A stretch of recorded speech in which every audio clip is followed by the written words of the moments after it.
Have you prayed, asked, waited, and still nothing seems to change?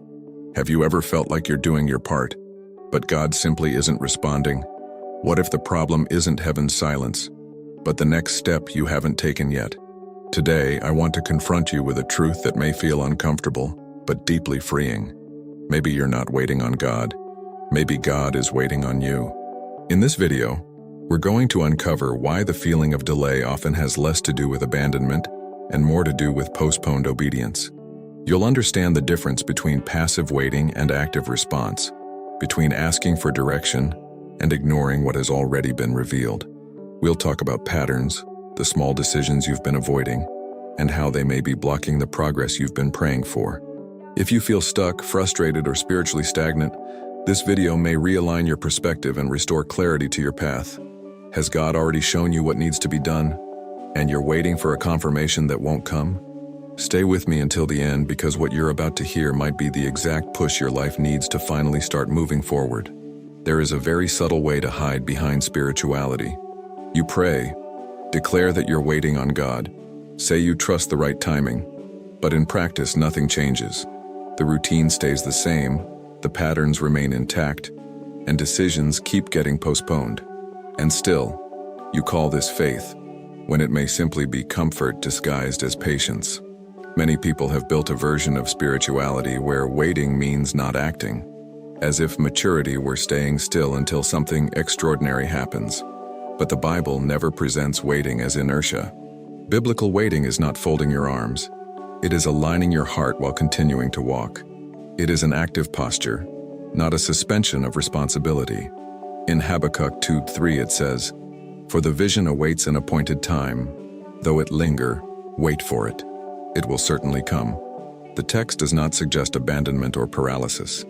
The instruction is to remain steady while the timing unfolds, to remain faithful to what has already been revealed, to remain consistent with the promise received, even when the circumstances haven't changed.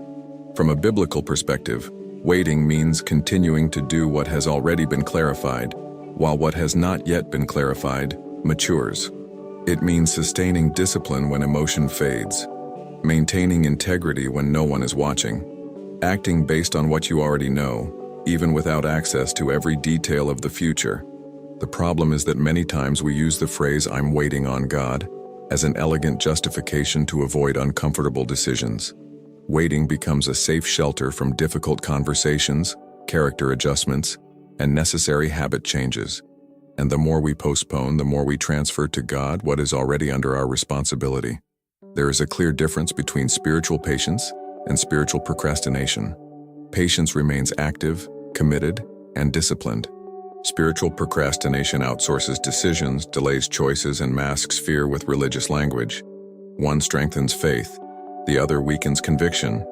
You may be asking for direction about something that has already been clarified. You may be requesting more signs when you've already received sufficient guidance. You may be waiting for a confirmation that will not come, because heaven has already spoken what needed to be said. And while you call this waiting, time keeps passing. Character stops developing. Maturity stops strengthening. What could be growing remains stagnant, not because of God's absence, but because of the absence of proportional response. God may be working in invisible areas, but that does not eliminate your visible part. The fact that He is preparing circumstances does not cancel your responsibility to prepare posture.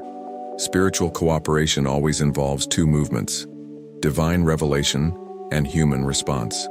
When you remain still for too long, something begins to wear down internally. Sensitivity decreases. Conviction becomes less intense. Faith starts to feel distant. Not because God moved away, but because you settled into the comfortable zone of passive waiting. Waiting correctly requires an active posture. It requires reviewing attitudes, organizing priorities, strengthening discipline, and aligning decisions with what has already been understood. Waiting is not a pause in life. It is the maturation of obedience within the process. Maybe what you call delay is not a lack of divine intervention. Maybe it is an excess of human postponement. Maybe the blockage is not in heaven, but in the choice you continue to avoid. And while you look upward, God may be looking at your willingness. If waiting does not mean standing still, then an unavoidable question begins to form. What is already under your responsibility that you still haven't taken ownership of? There comes a moment when the truth becomes uncomfortably clear. You ask for direction, ask for an answer, ask for a sign, but deep down you already know what needs to be done. The problem is not a lack of revelation, it is resistance to application. And that resistance creates the feeling that God is silent, when in reality He has already spoken sufficiently. James 1:22 says, "Be doers of the word, and not hearers only, deceiving yourselves." Notice the depth of that warning. It's not about distraction or forgetfulness, it's about self-deception. When you listen, understand, and still do not practice, you begin to construct an internal narrative where it seems like you're waiting for new direction, but you're simply postponing obedience that has already been made clear. You already know the habit that needs adjustment. You already know the conversation that needs to happen. You already know the forgiveness that needs to be released. You already know the thought pattern that must be interrupted. In many cases, God is not repeating instructions because the last one has not yet been applied. Heaven does not operate on accumulated, ignored information. There are people who continue asking for confirmation about something that has been clarified multiple times. They ask for more peace to make a decision that requires courage. They ask for more signs for a change that has already been evidenced. They ask for more clarity for a step that is already illuminated. But God rarely reinforces what has already been sufficiently revealed. When you ignore what you already understand, something begins to misalign internally. Clarity decreases, confidence weakens, your sense of direction becomes foggy. Not because God removed guidance, but because disobedience creates internal noise. The heart becomes divided between what it knows and what it prefers. You may be waiting for God to open new doors while you haven't closed the old ones. You may be asking for growth while maintaining habits that sabotage maturity. You may be praying for advancement while avoiding the adjustments that would sustain that advancement. And this inconsistency produces stagnation. There is also an emotional pattern involved. Sometimes you ask for confirmation because you fear the consequence of the decision. You ask for another sign because acting will require discomfort. You ask for more time because change will mean breaking with something familiar. And prayer slowly turns into a mechanism for postponement. And here is the part that demands deep honesty. How many times have you asked for an answer you already knew? How many times have you asked God something that, if you were completely sincere, you already understood the direction? In many cases, prayer is not born from lack of information. It is born from the attempt to ease the responsibility that comes with revelation. God is not trying to confuse you. He does not create permanent ambiguity to test your patience. When something has already been illuminated by the Word, by discernment and by conscience, insisting on more clarity may simply be a sophisticated way of postponing decision. Obedience does not begin when you feel total security. It begins when you decide to act based on the light you already have. Mature faith does not wait for the perfect scenario or demand absolute guarantees. It responds to what has been understood, even if uncertainties still exist around it. The more you know and do not practice, the heavier everything becomes. A spiritual fatigue arises that is difficult to explain, a sense of stagnation that feels unfair. But often, that weight does not come from God. It comes from the internal tension between revelation received and response delayed. Maybe what you call waiting is actually negotiation. Negotiation with your own conscience, negotiation with your comfort zone, negotiation with the fear of change. And while you negotiate, progress remains suspended. Not because there is no direction, but because there is no decision.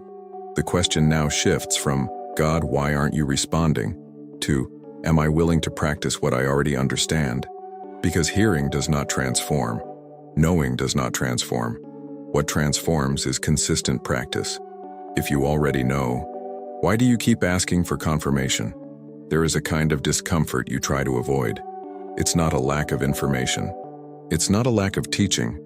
It's the uneasiness of knowing exactly what you should be doing, and still not doing it. That is the point where faith stops being theoretical and becomes practical. And it is precisely at that point that many people freeze, because acting requires more than understanding. It requires positioning. In John 13:17, Jesus says, "Now that you know these things, you will be blessed if you do them." Notice the sequence he establishes. First knowing, then doing. and only then the experience of transformation. The blessing mentioned is not automatic with knowledge. It is the result of application. Knowing awakens awareness, but doing consolidates change. There is a very common illusion in the spiritual environment, believing that accumulating knowledge is the same as real growth. You listen to messages, read verses, consume content, mentally agree, but you don't change concrete decisions. And without a change in decisions, there is no change in direction. Information without application produces only a temporary feeling of progress. The more you know and do not practice, the heavier everything becomes. A silent guilt arises, a spiritual fatigue that is hard to explain. It is not divine condemnation, it is internal conflict. It is the tension between what you already understand and what you continue to postpone. Conscience begins to press, not to accuse, but to align. That weight increases because knowledge increases responsibility. You are no longer the person who didn't know. You have discerned. You have identified the pattern. You have recognized the habit that needs adjustment. And ignoring that begins to erode your spiritual confidence because you feel like you're walking in circles. Maybe you say you're waiting for the right moment, but often what is missing is not time. It is firm decision. What you avoid is usually exactly what you already understand. And while you avoid it, you sustain the very stagnation you criticize. The cycle does not break on its own. There is also a deep emotional mechanism involved. Practicing requires exposure. It requires admitting that something needs to change. It requires accepting that you must shift a posture that once felt comfortable. And the ego resists that. It is more comfortable to keep learning than to start applying. But here's the direct truth. Knowing does not change your life. Understanding does not change your life. Agreeing does not change your life. What changes your life is consistently practicing what has already been revealed. And that requires concrete action, not just internal reflection. Maybe you are not waiting on God. Maybe you are waiting for courage. Courage to close cycles that should have been closed. Courage to establish discipline where there used to be excuses. Courage to confront old patterns you already recognize as harmful. And while courage is postponed, growth is postponed with it. The blessing Jesus mentions is not a passing emotion. It is inner stability that comes from coherence between what you know and what you do. When there is alignment, there is lightness. When there is inconsistency, there is weight. And that weight is not punishment. It is a signal of misalignment. There comes a point where continuing to listen without practicing begins to harden the heart. Not because God hardens it, but because repeated resistance dulls sensitivity. The more you postpone, the harder it feels to act. And the harder it feels to act, the more you rationalize the waiting. Here is the necessary turning point. You already have enough light for the next step. You may not have every answer about the future, but you have sufficient direction for the present. Spiritual growth does not happen based on what you still don't know. It happens based on what you already know and choose to apply. So the question becomes unavoidable. What have you already understood that you continue to ignore? What truth have you already recognized but still have not turned into practice? Because until that is resolved, no new revelation will fix what present obedience has not yet addressed. If practice is what releases progress, then what is failing to be built while you delay what you already know needs to be done? Before we move forward, I want to invite you to subscribe to the channel. If this content is bringing clarity and healthy confrontation into your life, subscribing is a way to continue this journey of conscious growth. Here we don't just inspire, we help organize your spiritual thinking so you can move forward in a practical and consistent way. Now the question deepens. If you decide to move today, what could begin to change immediately? There is a recurring pattern in Scripture that often goes unnoticed.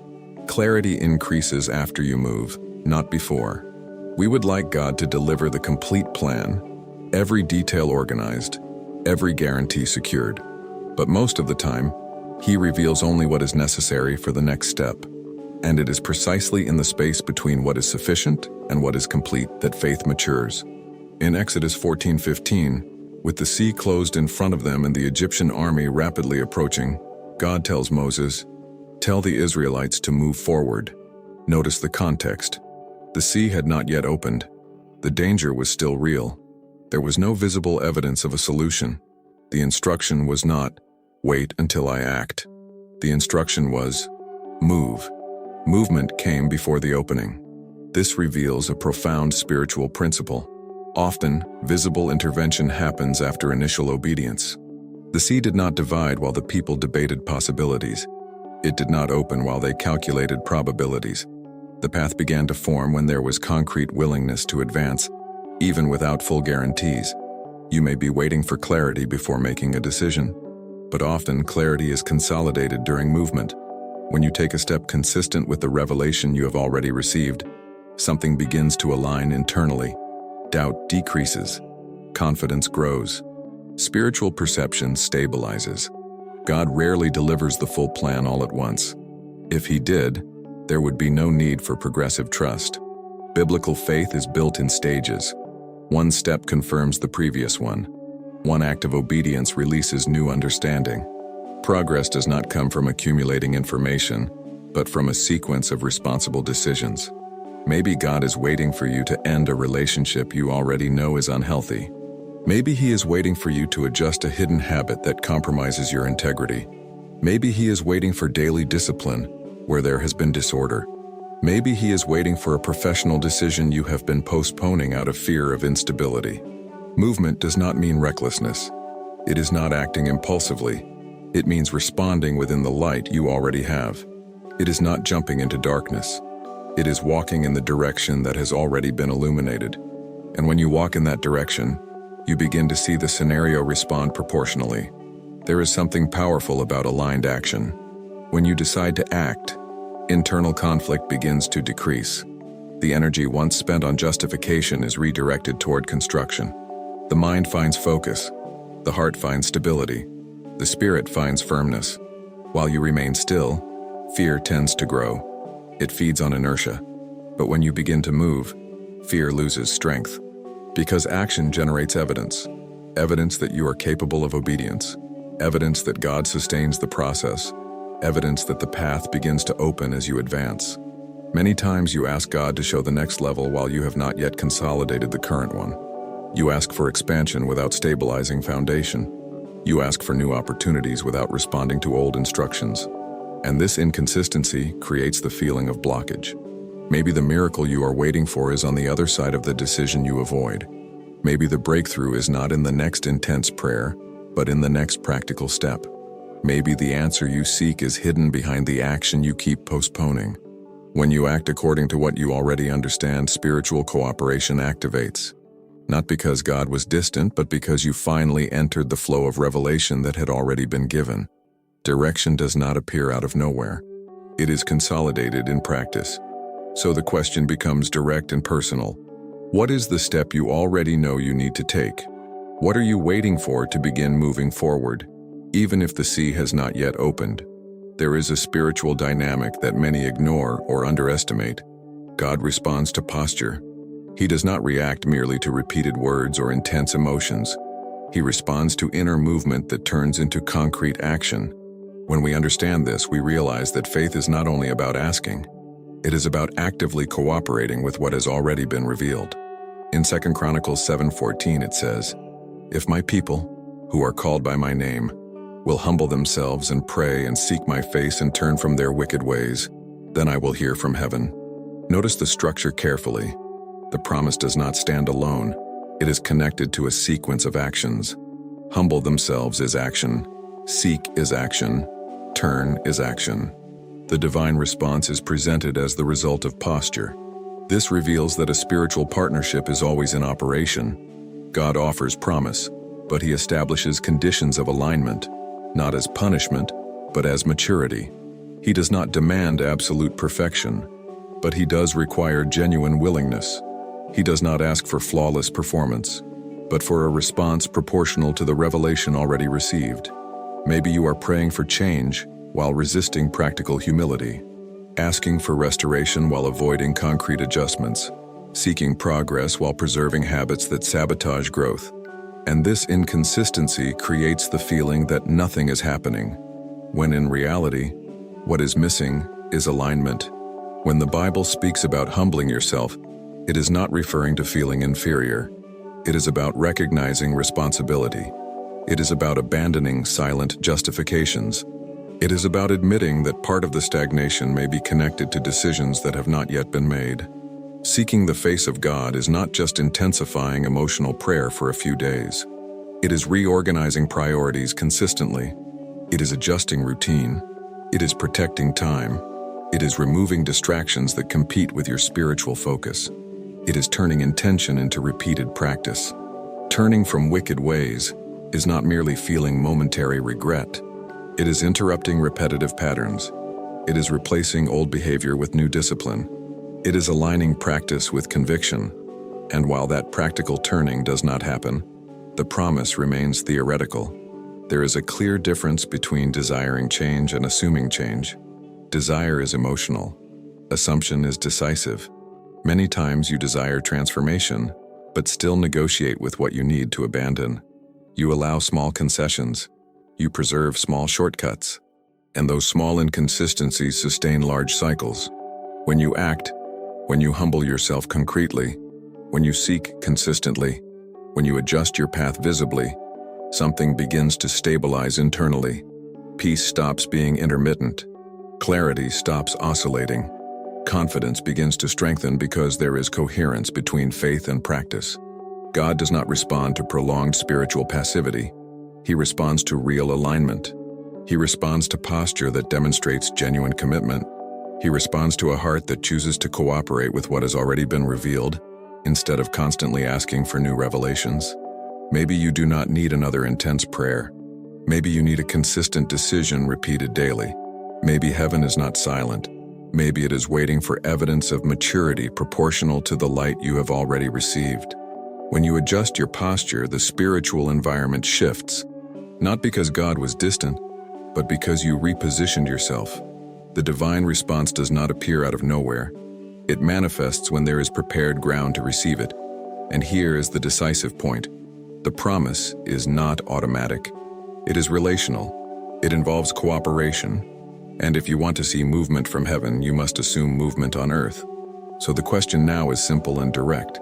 What posture do you need to adjust today so that the promise stops being theory and begins to become experience? Now we reach a deeper and unavoidable point. There is a question many avoid asking themselves because it removes every spiritual excuse. If God did not speak anything new today, would you already have enough direction to act? Because maybe the problem was never a lack of divine voice, but an excess of unapplied revelation. In Luke 12:48 it says, "From everyone who has been given much, much will be demanded." This is not a threat or a condemning burden. It is a principle of spiritual maturity. Revelation generates responsibility. Light received requires proportional response. The more clarity you receive, the greater the expectation of practical coherence. You have already received solid teaching. You have read biblical texts that illuminated specific areas of your life. You have heard messages that addressed exactly the point that needed adjustment. You have felt conviction in quiet moments when you clearly knew what you should do. You have recognized patterns, sensed correction, and understood the next step more than once. And yet certain decisions continue to be postponed, not because of lack of understanding, but because of lack of firm positioning. There is a profound difference between desiring growth and assuming growth. Desire is comfortable because it allows you to imagine change without altering behavior. It creates the illusion of movement without requiring sacrifice. Assumption is uncomfortable because it implies breaking old patterns, reviewing priorities, restructuring habits, and accepting new responsibilities. And spiritual maturity always involves rupture. It always requires letting something old fall so something new can be built. Maybe you are waiting for God to bring something new, while He is waiting for you to practice what you have already received. Maybe you are expecting a different word, while the last instruction has not yet been applied. Maybe you are praying for confirmation when what you actually need is execution. And while you ask for more light, the light already given remains underused, leaving potential unrealized. The truth is that spiritual growth requires action compatible with revelation. It is not about intensifying religious activity. It is not about adding more spiritual language or making more emotional promises during prayer. It is about aligning daily decisions with what you already understand to be right. It is about turning conviction into concrete discipline. It is about consistency where there was once hesitation. Ask yourself with mature honesty, if God added no new direction today, would you already have enough clarity to adjust your life? Enough instruction to change habits, revisit unresolved conversations, reorganize attitudes, and assume commitments that have been postponed?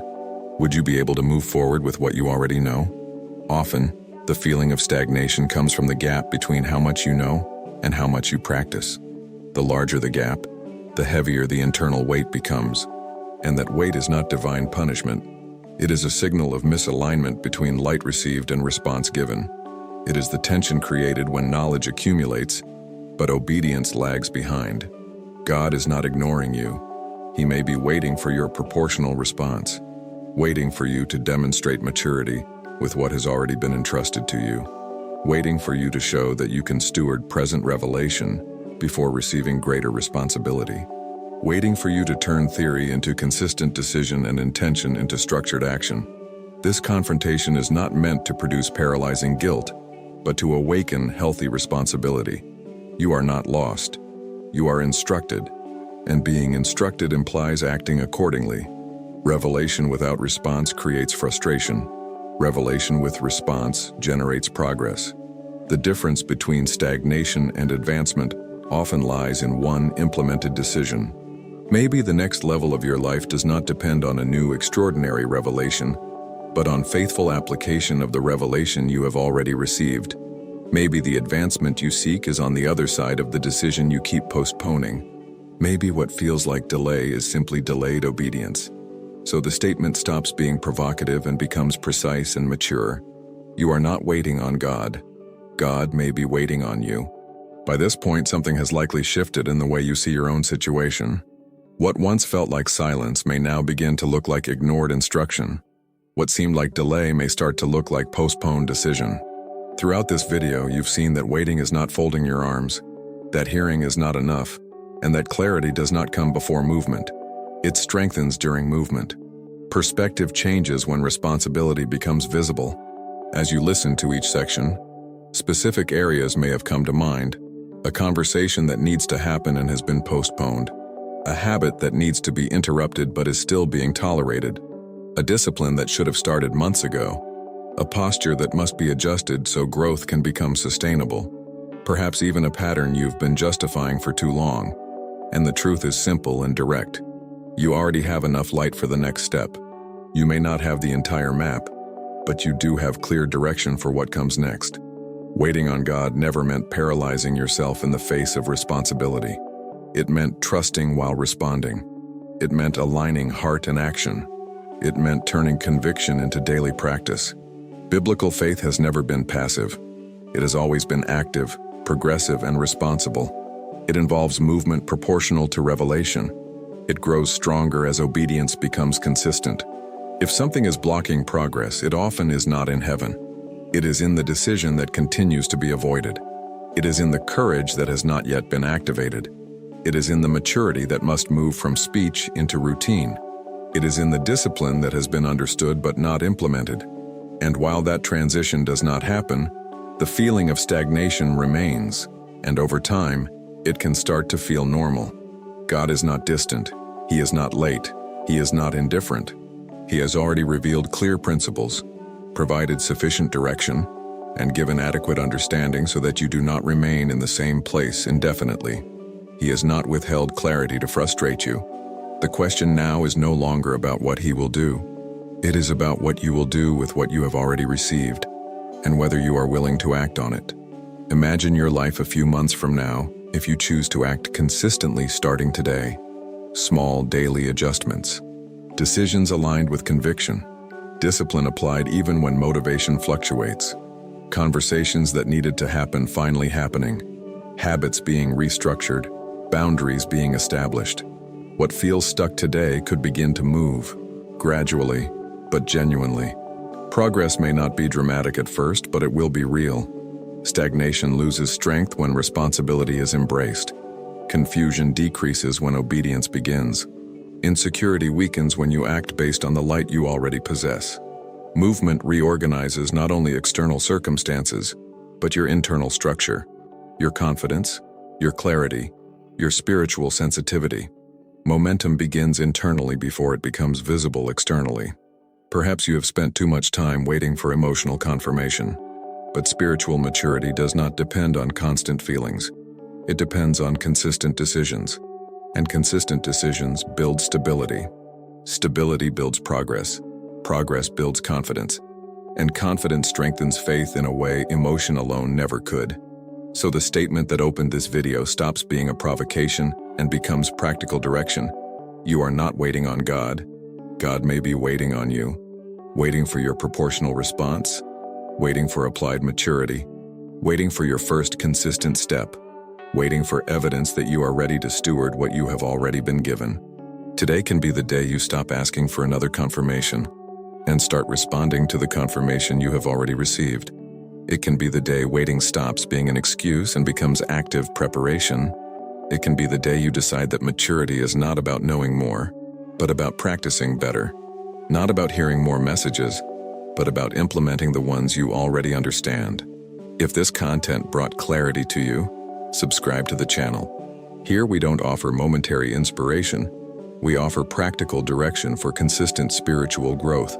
Your subscription strengthens this movement of maturity and conscious responsibility and helps you stay connected to content that challenges you to grow. Now the choice is yours.